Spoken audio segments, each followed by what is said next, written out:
Hey everybody, this is Rydo and we are back to Hearthstone. So the new expansion Kobolds versus Catacombs, Kobolds and Catacombs is available to look at least so far. Not quite available to buy and open packs. You can buy packs, you can't open it. So to look at it, you go into crafting mode, you click your filter over here, the Kobolds, and for good measure we'll look at the uncraftable cards too, just to make sure. We looked at the Warlock cards last time, some interesting additions there. I imagine Warlock will get played a little bit more in the average meta deck. Hopefully this new expansion will push people away from playing Druid and Jade Golem cards, which is the top meta deck and gets played way too often. I haven't seen anything really in the expansion that would help defeat that, but there are several new cards that interest people in doing something different, and I guess maybe that's the best we're gonna get. Today we're looking at the warrior cards, and oddly I'm noticing all 8 of the warrior cards of the 10 warrior cards here are the up to 7 mana. All of them are epic or lower because I can make them all with dust, the dust I have. So the last 2 are the legendary ones that are way more expensive. It costs 400 dust, I believe, to make an epic card, and you can have 2 epics in your collection, and it costs 1600 dust to make a legendary. So the legendaries are 4 times as expensive as epics, and that's how they rip you off with the card packs, just because there's a very low drop rate on legendaries. Legendaries are very good, and it just is kind of a sucky experience. Now for the rares, I believe it costs 100 to make a rare, which means an epic is 4 times as expensive as a rare, and to make a common is, I believe, only 40, so it's twice as expensive to make a rare as it is a 40 as it is to make a common. But you almost never have to make common cards because you get so many of them, so many duplicates of them when opening a significant amount of card packs, which I will be doing tomorrow. First card we have to look at is a 2 mana, 0 attack, 2 durability weapon called the Bladed Gauntlet. It has the attack equal to your armor, can't attack heroes. I don't see any reason why you'd want to ever play this card. This seems like a pretty useless card. Let's say you've been playing for 10 turns, just randomly pick something, and at 10 turns, let's say you've gained 18 armor. That seems about doable. It's pressing your luck, but you've achieved and maintained 18 armor by your 10th turn. You play this, you have an 18 attack, 2 durability weapon. You can't attack your hero, and so you could only attack a minion, and if you're attacking a minion with something that needs 18 armor to defeat it, it probably has a lot of attack too, which means you're going to, for the privilege of having this card, pay a lot of mana to take a lot of damage and kill 1 minion. That does not sound like a good deal at all. This is almost certainly a card that is going to get randomly assigned way more often than it gets played. Maybe if there was a way to silence this card, there might be a way to silence a weapon, but it would be very... I can't think of one right now. But even if you did silence the weapon, then it just wouldn't have the attack equal to your armor, and therefore it becomes useless. A card like this also might work with Boomerang, but that still doesn't really fix the issue, because you still can't attack heroes, and there's no way that you can that I can think of. Yeah, so this very honestly might be the most useless weapon I've ever seen. Moving on, the next card is a 2 mana, 2 attack, 2 health minion called the Dry Whisker Armorer. Battle cry for each enemy minion, gain 2 armor. At most, this is going to give you 14 armor on the 10th turn. I could see playing it then, and in the meantime, it is a 2 mana for 2 attack, 2 health creature. So just ignoring its ability, it's a decent card to play. So I'd put it in your collection if you've got nothing better to play. Next, we have a 3 mana, 4 attack, 4 health minion called the Cobalt Barbarian. At the start of the turn, attack a random enemy. That's not bad. This is a discounted card at 3 mana for 4 attack, 4 health, with a slightly dangerous ability that isn't really an issue, particularly if you're just playing it on the 3rd turn. Sure, this minion might die a little prematurely, but not too badly. That is a really interesting card, mostly because we could have a whole series of cards like that that at the start of your turn attack an enemy, a random enemy. It doesn't even attack random people, it attacks enemies only. Next, we have a 3 mana spell called Reckless Flurry. Spend all of your armor, deal that much damage to all minions. Again, not super useful because it doesn't do anything to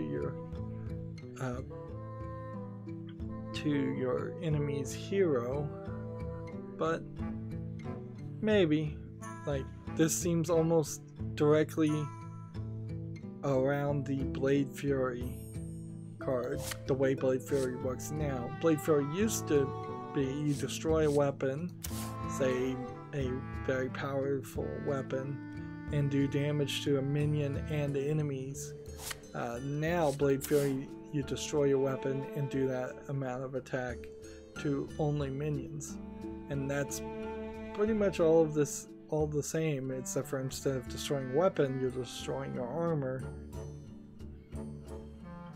Honestly though, this is a playable card. It's just I'm not sure how often you'd play it. Maybe a lot, maybe not. It needs some practice on it. Next, we have a 6 mana spell called Gather Your Party, and you recruit a minion. I'm assuming recruiting a minion means the minion goes into your hand, so instead of summoning a minion. Next, we have a 6 mana, 5 attack, 9 health minion called Studded Golem. It has taunt and can only attack if you have 5 or more armor.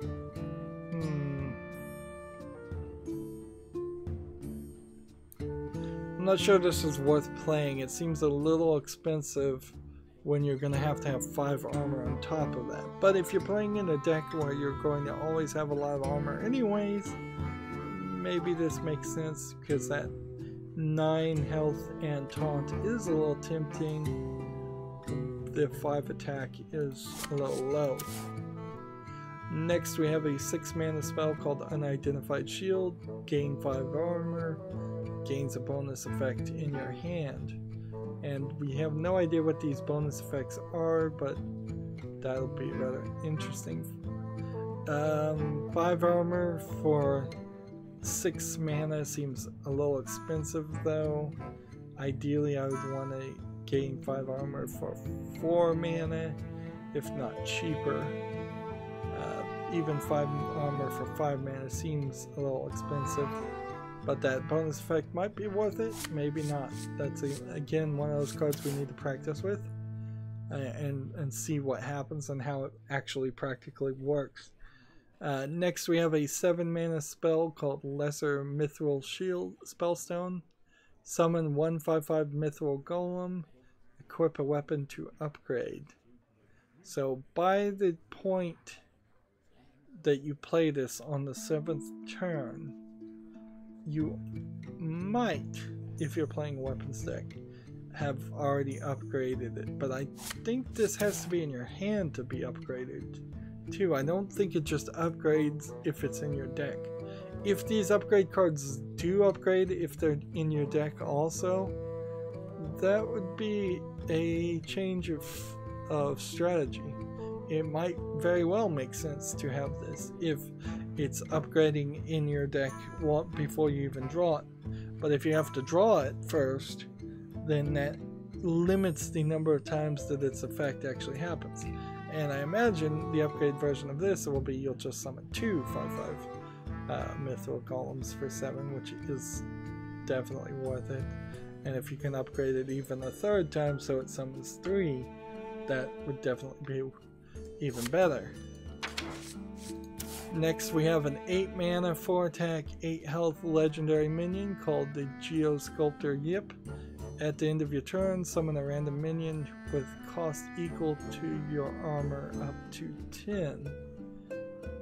I am surprised that it says up to 10, but I imagine that is only so you specifically can't summon random minions that they've made above 10, and then their cost has to be reduced via other tricks.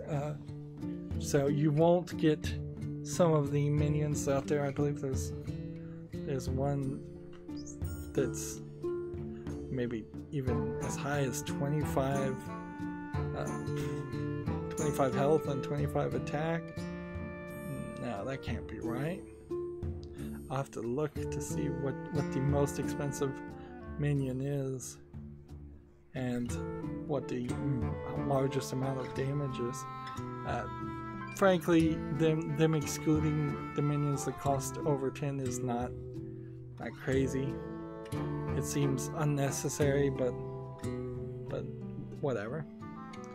Otherwise, though, I'm not sure this legendary card's really worth playing though.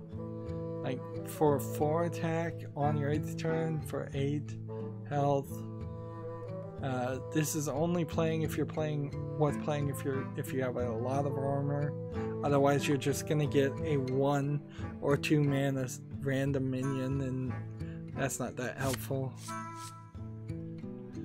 And finally, we have an 8 mana, 3 attack, 3 durability legendary weapon called the Cleaver. After your hero attacks, recruit a minion. Again, for 8 mana, I'm not sure that's worth it. It doesn't seem like it would be. And so that's the warrior deck. And that leaves us only with the neutral things. And if I come over here and look at all cards, and then go to 7+, I'm really having to learn how to filter these cards a lot more because there's so many of them now. The cards that cost more than 10 that are excluded would be Arcane Golem, which is an 8/8 and gets cheaper. The Clockwork Giant, which is an 8/8. The Mountain Giant, which is an 8/8. The Molten Golem, that costs 1 less for each damage your hero is taken, and it's an 8/8. It does cost 25 mana, and it's a classic card. And so, yeah, there's just like nothing amazingly crazy there. Like, even if you did have 25 armor to summon the Molten Giant for free, so what? Yeah, so I think they're future-proofing more than anything else in that instance. So I only have the neutral cards to go through, and you can see there's a significant number of of pages there. If it's 18 pages to warrior, so there's 5 pages times 8, which would 8 cards per page, or about, that'll give you the rough estimate of how many cards are left to look at, and we'll do that in the next recording. That's it for this recording. As always, I ask you to like, share, subscribe, comment, and watch every second of my videos. If you want to friend or follow me on basically any social media sites, there's a whole bunch of links down below. Thank you for watching. Have a good evening.